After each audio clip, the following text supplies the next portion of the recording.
माध्यमातला विकास निधी पोचलेला नाही. आणि म्हणून मी जाहीर केलं, मला एक गाव दाखवा, मी 1 लाख रुपये त्याला बक्षीस देतो जिथं माझा निधी पोहोचला. हे का तुम्ही करेक्ट कार्यक्रम केला 2019ला, की राहू बाजूला करून टाकला, तुमची दशा टळली आणि आज विकासाचा रथ आपला वेगानं दौडतोय. कॅनॉलची कामं चाललेले, रस्त्याची कामं चाललेले. आज परांड्यामध्ये आपण 200-250 कोटी निधी आलाय, भूममध्ये 200-250 कोटी निधी आलाय. कागदावर नाही, तुम्हाला कामं दिसतात की नाही त्या शहरात गेल्यावर? सांगा मित्रांनो, तुम्ही बघता की नाही कामं झालं? मोटरसायकलवर जाताना मी दिसतं की गटारीची कामं साईडला चाललेली आहेत, मध्ये रस्त्याची चालली आहेत, डिवायडरचं चाललंय, पोकलॅन, जेसीबी मशीन सगळं चालू आहे. याला पुन्हा विचार केला काकानं, पाहुणा आहे काहीतरी टिकलं पाहिजे. काय म्हणते मिळवणी काय म्हणे, बाकीचं सोडा. मग काकाने याला महानंदाचा डायरेक्टर केला. एक संघ बुडवला, आपण राज्याच्या संघावरती याला नाही, महानंदावरती. याचा पाऊल पडला, महानंदा बंद झाला. हायचा विषय नाही, जे आहे ते तुम्ही साक्षीदार आहेत का या सगळ्या गोष्टीचे? हे इतिहास आहे, हे झालंय. बंद पडलं. पुन्हा काकानं विचार केला, खालच्या बँकेत नेला, बंद पडलं. त्याचा बारका दुसर बंद पडला, महानंदा बंद पडला. आपण याला एक काम करू, शिखर बँकेत डायरेक्टर म्हणून पाडू. नमस्कार केले, उपचार केले, होम हवन केलं आणि तुम्ही 33,500 मतानं मला निवडून दिलं. तुमचं हे राहू बाजूला केला. आणि मग बघा, त्याच्यानंतर पाण्याचं काम पूर्ण झालं. आज तिथून पाणी ते आपल्याला भूमला न्यायचं आहे, तिथून पाणी ते वाशीला न्यायचं आहे. माझ्या सर्व तरुण मित्रांना, माझ्या शेतकऱ्यांना, माझ्या माता बहिणीला बघा, तुम्ही जाताना बघा, आज पोकलॅनची सगळी कामं चाललेली आहेत, पाईपलाईनची कामं चाललेली आहेत. मोठमोठे पाईप, 700 कोटीचे पाईप त्या ठिकाणी रस्त्याच्या कडेने पडले. ज्याला आपण म्हणून शिखर बँक राज्याची डायरेक्टर म्हणून त्या ठिकाणी घेऊन टाकलं का नाही? हे पहिल्या वर्षी तिथं पहिली बैठक झाली, लगेच राज्यानं घोषित केली, बँक 10,000 कोटी रुपयाचा तोटा झाला. त्याच्यावर प्रशासन बसला, बंद पडलं सगळं. आणि मग याची कुंडली बघितल्यावर मी विचार केला, हे जायला हे तरी पांढऱ्या पायाचं आहे. 25 वर्ष ह्या लोकांच्या बोडक्यावर कसं बसलं हे आता कळतं. हे पांढऱ्या पायाचं आहे. आणि मग माझ्या शेतकऱ्यांना सांगायचा प्रयत्न केला, ही दशा आहे, ही महादशा आहे, सुधरा. या 7.5 निघालं पाहिजे बाजूला. आणि म्हणून माझ्या सहकार्याने सांगितलं, साहेब ही महादशा या ग्रहणातनं सुटायचं असेल तर तुम्हाला यावं लागतंय. मग मी आलो 2019ला तुमची महादशा बाजूला केली. मला प्रथम असं जाणवलं की आज माझ्या बरोबर माझे बापूसाहेब चालतात.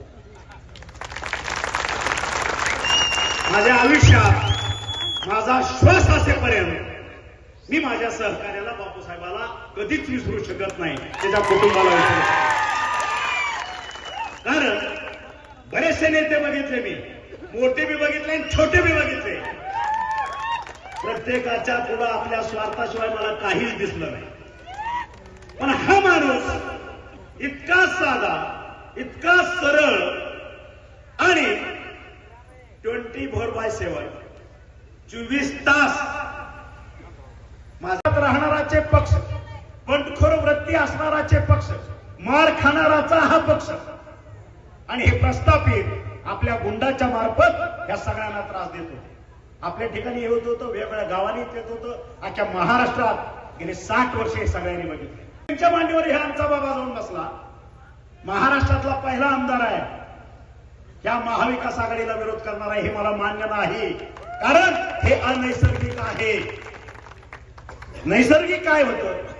25-30 वर्ष एकत्र संसार केलेलं आमचं सेना भाजपचं सरकार, या ठिकाणी आरपीआय वगैरे आमचे वंचित पक्ष जे असतील, गोरगरीब, कारण सेना असेल, भाजप असेल, महाराष्ट्रातली यांची व्याख्या काय परत एकदा सांगायची गरज आहे.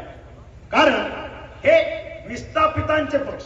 माझं सर्कल ह्याच्या बाहेर कधी त्यानं बघितलं नाही आणि कुठल्या अपेक्षेपेक्षा अतिशय साधा, अतिशय साधा म्हणजे त्या साधेपणाचं शब्दात वर्णनच करता येते. सतरंजीवर बसल, मातीत बसल, झाडाखाली बसल,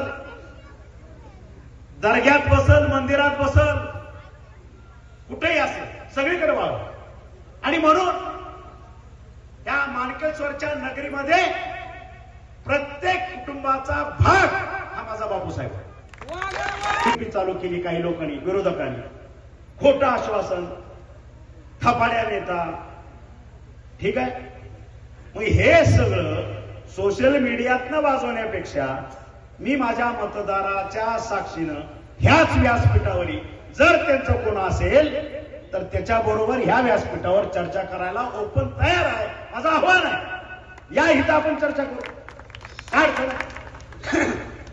कारण ज्यावेळेस मी पाणी आणायची भाषा केली, प्रयत्न केला आणि आपल्याला सिद्धिवाल साहेबांनी सांगितलं, ह्याच महाटकाने विपरीत सरकार आणलं, ज्याचं नाव घेतल्यावर नंतर सुद्धा आम्हाला उलट्या होतात, तर औपचारिकता बाकी आहे. आणि मग आज काय? आज विकासाची चर्चा. 2019 ला मी आपल्याला काय शब्द दिला होता, मी काय वचन दिलं होतं, हा एक भाग.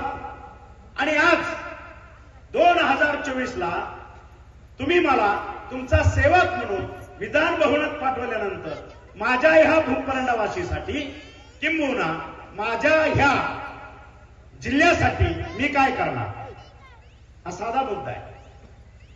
माणसानं ज्या पदावरती त्याची गरिमा राखली पाहिजे, त्या पदाचा आदर केला पाहिजे. आपली निर्मिती, हा पदाची निर्मिती कशासाठी आहे याचं भान ठेवलं पाहिजे. आमदार हे पद ज्या 4 लाख माझ्या मतदारांचं नशीब घडवतं भारतापर्यंत आणि माझ्या माता भगिनीच्या उंबऱ्यापर्यंत आणण्याची ताकद, धमक ज्याच्यामध्ये असते, त्यानं त्या ठिकाणी जायचं असतं. आणि त्याचं काम आहे जास्तीत जास्त निधी आपापल्या भागात मतदारसंघात आणून माझ्या सर्वसामान्याची, वंचिताची, गोरगरिबाची, शेतकऱ्यांचं अश्रू पुसायचं काम करायचं असतं. मला वाटतं ही जबाबदारी आमदाराची असते. मला माहित नाही, आपल्याला आपल्या हक्काचं येणारं पाणी हे 52% कृष्णा भीमा स्थिरीकरण योजनेतनं आपल्याला कोळगावमध्ये येणार आहे आणि 48% हे आपल्याला गोदावरी खोऱ्यात येणार आहे. 52% 23 टीएमसी 23.66 नियर अबाउट 12 टीएमसी पाणी आपल्याला उजनी खोऱ्यात येणार आहे, उजनीत येणार आहे. आणि उर्वरित पाणी आपल्याला गोदावरी, खरं तर ते पाणी आपल्या हातात नाही, आपल्याला हेच पाणी मिळणार आहे. आपली काकरी ना काकरी बागायत ह्या पाण्यातून होणार आहे उजनीच्या. मी तुम्हाला शब्द दिला होता 2019 ला ह्या बाबांनी त्यांच्या बरोबर जाऊन जाणते राजाला ठरवून आपल्याला बाजूला बसवलं की ह्या माणसाला फक्त मंत्रिमंडळात घ्यायचं नाही, हे अटीवरती आम्ही तुम्हाला पाठिंबा देतो, एकत्र येतोय. झालं. आमचा तत्कालीन पक्ष प्रमुख भुकेलेलाच होता मुख्यमंत्री पदासाठी. सुरू झाला कारभार आणि त्याच वेळेस मी ठरवलं होतं की ज्या पद्धतीचं हे अनैसर्गिक सरकार आलेलं आहे त्याला कुठंतरी छेद देण्याचं काम हे माझ्या सर्व तरुण मित्राच्या ऊर्जेवरती ही ऊर्जा मी प्राप्त केली. आणि तुम्ही बघितलं असेल 2019 डिसेंबर महिन्यामध्ये मंत्रिमंडळाचा विस्तार झाला आणि 2020 जानेवारीच्या पहिल्या आठवड्यामध्ये आपण जिल्हा परिषद उस्मानाबाद या ठिकाणी भाजप बरोबर नैसर्गिक युती केली. भाजपचा जिल्हा परिषदेचा अध्यक्ष केला आणि शिवसेनेचा जिल्हा परिषदेचा उपाध्यक्ष केला. आणि त्याच वेळेस हा बंडाचं निशाण मी त्यावेळेस धाराशिव जिल्ह्यामध्ये आपल्या उस्मानाबादमध्ये लावलं होतं. आपल्या भूमचा 1 नंबर कनेक्शन असलेला महाराष्ट्रातला दूध संघ ही त्याच्यात गेलं. पुन्हा एवढा मोठा दूध संघ, गोरगरिबाचे संसार चालवणारा, त्याची चूल पेटवणारा दूध संघ, शेतकऱ्याला आधार होता त्याचा, ही बाबा घुसला. दूध संघाचं 3-13 करून टाकलं. जमिनी विकल्या, दूध संघ विकला, कॅन विकली, बरोबर आहे. फॅट मोजणारी बारकीची मशीन सुद्धा विकून टाकली गाड्या गुपचूप. 2 जुन्या गाड्या त्या दूध संघापुढे होत्या. एका गॅरेजवाल्याला सांगण्याची कामं नाही सांगत मी. बाळासाहेबांनी घालून दिलेल्या गोष्टी, त्यांनी घातलेली शपथ, त्यांनी घालून दिलेला वसा, 80% समाजकारण आणि 20% राजकारण. त्या 80%तला भाग मी तुम्हाला सांगतोय. हे घामाचे पैसे आहेत, हे कष्टाचे पैसे आहेत. मी गुत्तेदार नाही, कॉन्ट्रॅक्टर नाही, माझा बाप खासदार आमदार नव्हता ना, मी कधी ग्रामपंचायतचा सदस्य झालो नाही. कष्ट करून काबाड कष्ट करून नोकऱ्या करून कमवलेलं हे सगळं ते माझ्या जनतेसाठी मुक्त हस्ते प्रेमानं मी त्यांना देतोय. मला मागायला कोणी आलेलं नाही. चारा छावण्यामध्ये काका इथं आहेत. सगळ्यात मोठी आपल्या भूमपरांडावाशीची छावणी असेल तर काकांची असायची. मोफत चाऱ्याचा पुरवठा आपण त्या ठिकाणी केला. पाण्याचे टँकर त्या ठिकाणी केले.